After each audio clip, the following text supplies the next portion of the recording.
Good morning, students. Today we will do exercise 4.5. This method is called short method, long division method. So finding HCF by long division method. The prime factorization method is easy for small numbers.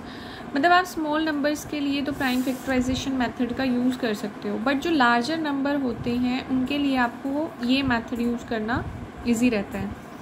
आप long division method से HCF कैसे निकालते हो? सबसे पहले आपने उन दोनों में से ग्रेटेस्ट और स्मॉलर नंबर चेक करना है, और फिर जब आपको ये पता चल गया कि इनमें से ग्रेटेस्ट ये है और स्मॉलर ये है, आप ग्रेटेस्ट को स्मॉलर से डिवाइड करोगे। जैसे यहाँ रिमाइंडर, क्वोशंट और ये बचा, फिर उसके बाद दोबारा से ये जो आपका डिवाइडर था यहाँ पे आपने ले लिया।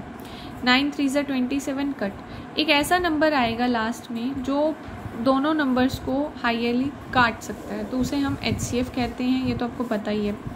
जैसे ये क्वेश्चन है 36 और 63, इनमें 63 ग्रेटर है और 36 smaller.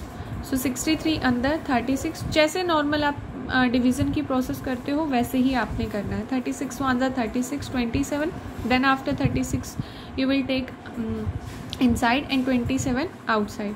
27 ones are here 9, 27 inside and 9 is outside.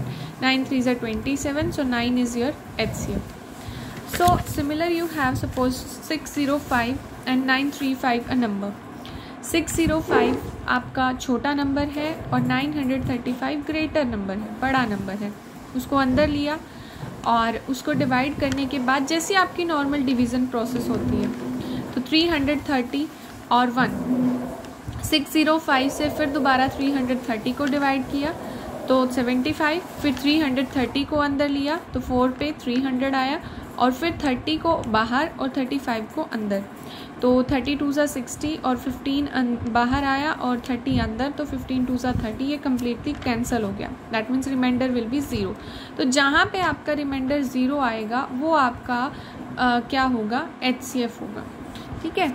अब यही जो प्रोसीजर हो आप लोग 3 नंबर्स के लिए भी लगा सकते हो। And if you are applying this procedure और प्रोसेस फॉर द 3 नंबर्स, तो कोई बात नहीं। ठीक है। 3 नंबर्स के लिए अगर आपने लगाना है, सपोज 205, 110 एंड 305, किसी एक नंबर, 2 नंबर्स को आप पहले डिवाइड, जो प्रोसेस थी वही करिए। उनका जो HCF आपके पास आएगा उससे फिर आपको 3rd नंबर को डिवाइड करना है।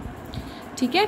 तो 110 205 लिया हमने सबसे पहले, 110 95 और 110 को अंदर 15, तो इनका HCF हमारे पास 5 है। फिर हमने 5 और 305 का HCF निकालना, तो हमारा HCF क्या आया? 5। जैसे ही 3rd नंबर है 112 84 और 196, सबसे पहले आपने 84 से 112 को डिवाइड किया, you will get 28 as HCF। तो 28 को 7 से डिवाइड किया, you will get answer 28। Similarly 5th part 96 288 and 256, सबसे पहले आपने 96 को 256 से डिवाइड किया। 256 से डिवाइड करने पर आपके पास बचा 96 2 192 64 और 32, तो आपके पास HCF 32 बचा है। फिर आपने क्या किया? HCF 32, वैसे मैंने यहाँ पे पहले 96 और 288 को किया था, तो यहाँ से HCF मेरे पास कितना आया था? 96 आया था। देन आफ्टर मैंने 96 से किया था, उसके बाद मुझे पता चला कि मेरा HCF 32 आया। ठीक है। ये तो आपकी 4.5 और 6 में सेम मेथड यूज़ होना है। अगर 2 के लिए यूज़ कर रहे हो तो भी, और 3 के लिए यूज़ कर रहे हो तो बिल्कुल सेम मेथड। ठीक है जी, थैंक यू।